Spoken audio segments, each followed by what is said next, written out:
অ'হ' বা তোলৈ যে মোৰ বেয়াই লাগিছে। আমি দুয়োজনী একেখন ঘৰৰে ছোৱালী, অৰ্থাৎ আমি দুজনী বাই ভনী। এতিয়া তোলৈ ইমান দুখীয়া ঘৰৰ দৰা ওলালে আৰু মোলৈ চা কিমান ধনী ঘৰৰ ল'ৰাই মোক বিয়া পাতিব। আচলতে মই নিজৰ বাবে চিলেক্ট কৰিলোঁ। মই নিজৰ বাবে নিজৰ পচন্দত ল'ৰা চিলেক্ট কৰিলোঁ বাবে আজি ধনী ঘৰৰ ল'ৰাৰ পত্নী হ'বলৈ পাম মই। আৰু তই মা দেউতাৰ পচন্দ মতে দুখীয়া ঘৰৰ ল'ৰা এটাৰ লগত বিয়া হ'ব ওলাইছ। যিদৰে এইখন ঘৰতো অভাৱ অনাটনে জুৰুলা কৰিছিল, ঠিক একেদৰে তই বিয়া হৈ যোৱা তোৰ সেই ঘৰখনতো অভাৱেই পাবি। কিন্তু মোৰ লগত তেনেকুৱা নহয়। হ'ব দে ভণ্টি, মা দেউতাই যিজন ল'ৰা মোৰ বাবে পচন্দ কৰিলে সেই ল'ৰাজনক মোৰো পচন্দ হৈছে আৰু গোটেই জীৱন তেওঁ পত্নী হৈ তেওঁ ঘৰখনৰ সেৱা কৰিবলৈ মই সাজু। তোৰ বেয়া লগা নাইনে মোৰ জোৰোণত দিয়া কাপোৰ গহনাবোৰ দেখি? তই চোন ডিঙিত পিন্ধিবলৈ ভালকৈ একো এডালেই নাপালি। এতিয়া যিডাল গহনা দিছিল সেইডালো পিন্ধিব পৰা নাই। অঁ, সেই গহনাডাল অকণমান মানে কম সোণ দি বনোৱা যে, সেইবাবে সেইডাল বৰ লিটা। বহুত মানুহে ক'লে সেইডাল যদি আজি মই বিয়াৰ ইমান হুলস্থুলত পিন্ধো ক'ৰবাত সৰি পৰিবও পাৰে। সেয়ে মই কিনা এডালকে পিন্ধিম বুলি ভাবিছোঁ পিন্ধিম বাৰু। মোলৈ চাচোন কিমান জোৰ মোক পাটৰ সাজ মুগাৰ সাজ দিছে আৰু হাতত কাণত ডিঙিত গোটেইখন সোণেই সাৰি আছোঁ। আৰে মোক কিমানবোৰ গহনা পাতিও দিছে, কাপোৰো দিছে, কিন্তু তোক মাথো দুযোৰ কাপোৰ দিছে, তিয়নি কাপোৰযোৰৰ সৈতেহে 3যোৰ গহনা বুলিবলৈ সৰু টপ ফুলি এযোৰ আৰু সেই চেইনডাল। বাকী সকলোবোৰ বজৰুৱা। ভণ্টি, তোৰ সুখটোৱে বিচাৰোঁ মই। তই ভালে থাক ভণ্টি। এনেও তইতো জানয়ে এই অলংকাৰ সাজ পাৰত মোক সৰুৰে পৰা ইমান ইণ্টাৰেষ্ট নাই। এতিয়ানো আৰু তই তাকে নকৈ কি কবি? তোৰ ক'বলৈ আৰু একোৱেই নাই। তই চাগে মনে মনে বহুত জ্বলিছ। ভাবিছ চাগে তই যদি ল'ৰা এজন চাই থলিহেঁতেন আজি মোৰ দৰে বহুত অলংকাৰ আৰু কাপোৰ পালিহেঁতেন, নহয়নে বাৰু? তই ভুল বুজিছ ভণ্টি। মই এনেকুৱা মনত একো পুহি থোৱা নাই বা তোক লৈ মই জ্বলাও নাই। মই আনন্দ পাইছোঁ। তোৰ যিবোৰ বস্তু চখ আছিল সেই বস্তুবোৰেই তই পাইছ। অ' ভণ্টি, তই সুখত থাক। মই সেইটোৱেতো বিচাৰোঁ। আৰু জোৱাইও ভাল হ'ব। তাৰ কথা বতৰাবোৰতচোন মোৰ ভালেই লাগে। ওৱাই, মোৰ ভাগৰ মানুহজন অৰ্থাৎ মোৰ মনজিত বেয়া হ'ব পাৰেনে? বহুত ভাল সি। পিছে ভিনদৈয়ে তোক সঁচাকৈ ভাল পাব পাৰিবনে বাৰু? শুনিছোঁ এৰেঞ্জ মেৰিজত ইমান ভাল পোৱা নাথাকে। এইবোৰ মানুহে ভবা ভুল ধাৰণা। মোৰ মা দেউতা মানে আমাৰ মা দেউতাওচোন এৰেঞ্জ মেৰিজ। ক'তা মা দেউতাৰ মাজত বুজা পৰা কম নে ভাল পোৱা কম? সেইবোৰ মিছা কথা। আমাৰ বিয়াৰ পিছত ভাল পোৱা হৈ যাব দে, তই চিন্তা নকৰিবি। অ'হ, তোক লৈ চিন্তা কৰিবলৈহে মোৰ সময়খন আছে যেনিবা। কিনো গৰজ পৰিছে মোৰ তোৰ কথা চিন্তা কৰি ফুৰিবলৈ। এতিয়া মই আৰু মনজিতে আমাৰ সংসাৰখনক পুৰা সময় দিম। অ' বা, তোক ক'বলৈয়ে পাহৰিছিলোঁ। মনজিতে বিয়াৰ পিছত মোক এটা বহুত ডাঙৰ ডায়মণ্ডৰ ৰিং দিব। মানে আমাৰ ফাৰ্ষ্ট নাইটত সি মোক গিফ্ট কৰিব। ভিনদৈয়ে চাগে তোৰ বাবে আৰু কি লৈছে? মোৰ ক'বলৈয়ে হাঁহি উঠিছে। ভিনদৈয়ে চাগে তোৰ বাবে সস্তীয়া মস্তীয়া হৈ দোকানৰ পৰা এবাৰ ধুলেই ৰং যোৱা চেইন আঙুঠি এনেকুৱা কিবাই লৈ থৈছে। নাজানো তেওঁ মোৰ বাবে কি লৈছে। যিয়েই নলওক, তেওঁ দিয়া উপহাৰটো মই বহুত আগ্ৰহেৰে ল'ম। কাৰণ বিয়াৰ পিছত তেওঁ মোক এইটো প্ৰথম উপহাৰ দিব। ভণ্টি, বাহিৰত বহুত মানুহ আহিছে। মা দেউতাৰ হাতত ইমান ধন নাই যদিও আমা দুজনী বিয়াখন বৰ উলহ মালহে পাতিছে। মা দেউতাই সৰুৰ পৰাই ভাবিছিল দুয়োজনীৰ বয়সৰ বেছি ডিফাৰেঞ্চ নাই যিহেতু আমাৰ বিয়াখন একেলগে পাতিব। আৰু চা, আজি উলহ মালহে আমাৰ বিয়াখন ডাঙৰকৈয়ে আয়োজন কৰিছে। অ' তোন, ডাঙৰকৈ বিয়া নাপাতিলে হ'বনে? মোৰ ইমান ধনী মানুহৰ ঘৰৰ লগত বিয়া হৈছে। এইখন ঘৰত যদি ভালকৈ ৰিচিপশ্যনটোৱে নকৰে, দেউতাহঁতৰ সন্মান ক'ত ৰ'ব? অকল তোৰ বিয়া হোৱা হ'লে গাঁৱৰ মানুহকেইটাকে চাহ জলপান খুৱাই হ'লহেঁতেন। কিন্তু এতিয়া তোৰ বিয়া আৰু মোৰ বিয়াৰ মাজতো বহুত পাৰ্থক্য আছে। মই কিমান ধনী ঘৰৰ ধনী ল'ৰালৈ বিয়া হ'ম, আৰু তই? এটা কথা এতিয়াই কৈ থওঁ, বিয়াৰ পিছত মই প্ৰথম তহঁতৰ ঘৰলৈ যাম, তই তাৰ পিছত আমাৰ ঘৰলৈ যাবি। তই কি পিন্ধি যাবি, ভিনদেউৱে কি পিন্ধি যাব, সেইবোৰ মই তহঁতক গিফ্ট দিম, সেইমতে পিন্ধি যাবি। নহ'লে তহঁতে যিবোৰ সাধাৰণ বস্তু পিন্ধি যাবি, মানে সাধাৰণ কাপোৰ পিন্ধি যাবি, সেইবোৰত মইতো লাজ পাম ন। হ'ব বাৰু। পাপৰি, মই তোমাক সঁচা ভালপোৱা, সঁচা মৰমৰ বাহিৰে অত্যাধিক একো দিব নোৱাৰো। না তোমাক অলংকাৰ অত্যাধিক দিব পাৰিম, না সাজপাৰ দিব পাৰিম, না বিলাসীকৈ খাবলৈ। মই মাথো সাধাৰণকৈ খোৱা বোৱা আৰু সাধাৰণকৈহে তোমাক ৰাখিব পাৰিম। কিন্তু মোৰ সঁচা ভালপোৱাখিনি তোমাক অত্যাধিক দিব পাৰিম মই। তুমি মোক কিয় তোমাৰ জীৱনসংগী হিচাপে পচন্দ কৰিলা সেয়া মই নাজানো, কিন্তু প্ৰতিজনী ছোৱালীৰ দৰে হয়তো তোমাৰো সপোন আছিল যে স্বামীজন বহুত ডাঙৰ চাকৰিয়াল হওক আৰু বহুত ধন টকা থাকক, কিন্তু মোৰ সেইবোৰ একেবাৰে নাই। সৰুকৈ ঘুমটি দোকান এখনেই দি আছো, পাণ দোকানখন। সেই দোকানখনৰ পৰাই যিখিনি উপাৰ্জন হয় সেইখিনিয়ে মা দেউতাৰ লগতে ঘৰখন চলি আছে।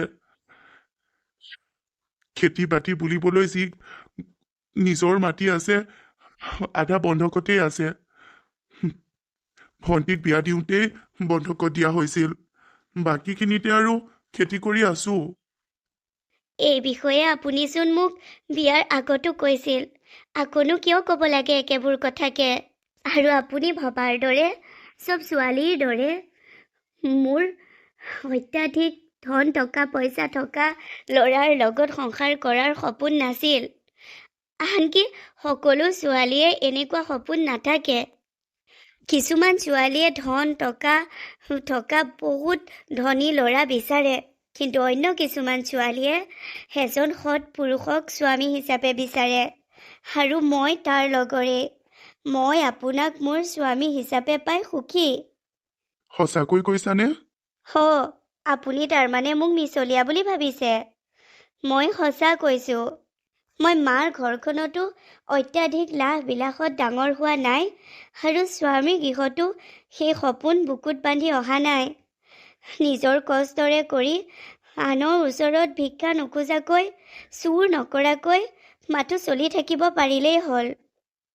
তোমাৰ ভাৱধাৰাবোৰ মোৰ লগত সম্পূৰ্ণ মিল আছে।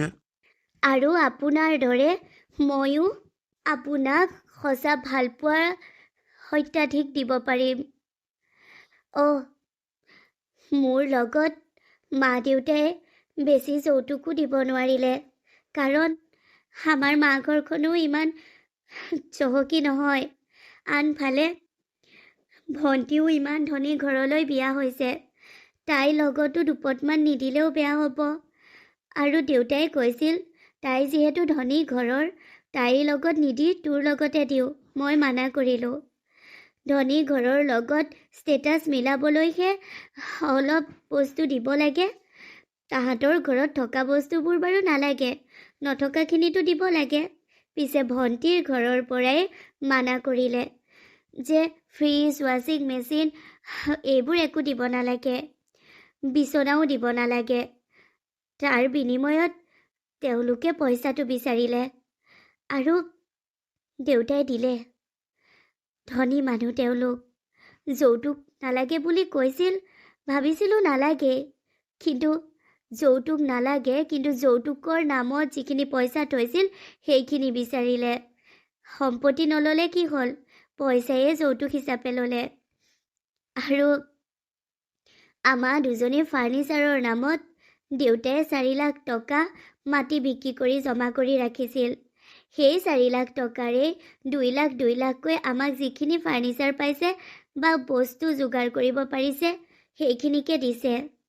মোক বস্তুখিনি দিলে আৰু ভণ্টিক 2 লাখ টকা।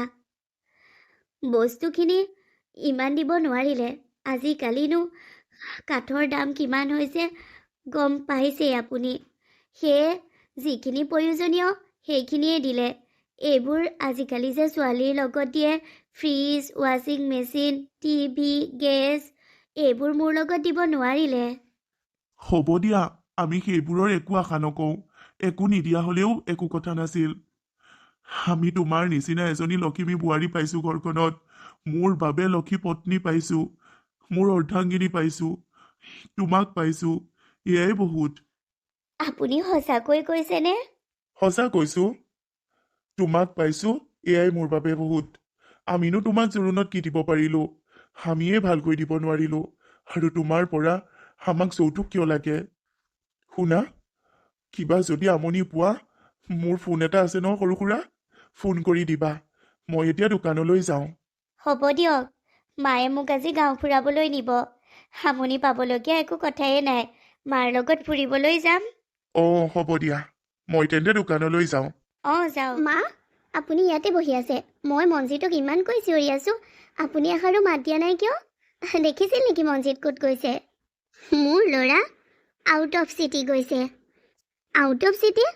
কিন্তু এবাৰো মোক নোকোৱাকৈ মঞ্জিত এনেকৈ কিয় গুচি গ'ল? মোক কৈছে, তোক ক'বলগীয়া বুলি প্ৰয়োজন বোধ নকৰিলে, সেইবাবে তোক নক'লে। মা, কিয় মোক ক'ব লাগে বুলি কিয় প্ৰয়োজন বোধ নকৰিলে? মইতো তেওঁৰ পত্নী, মোক ক'ব লাগিছিল। মোৰ ল'ৰাটোক তই ভাল পাই থাকোঁতে আঙুলি মূৰত নচুৱাব পাৰিলি বুলি কেতিয়াও নচুৱাম বুলি ভাবিছ নেকি? সেই সপোন তোৰ সদায় সপোন হৈয়ে থাকিব, সেয়া কেতিয়াও পূৰ নহয়। আপোনাৰ ব্যৱহাৰবোৰ মোৰ আজি একেবাৰে ভাল লগা নাই। তোৰ মাৰ বাপেৰে তোৰ বাবে কি টকা 2 লাখহে থৈছিল? আমাৰ নিচিনা ইমান ধনী মানুহৰ ঘৰত তোৰ 2 লাখ টকীয়া কি ফাৰ্নিচাৰ পালিহেঁতেন?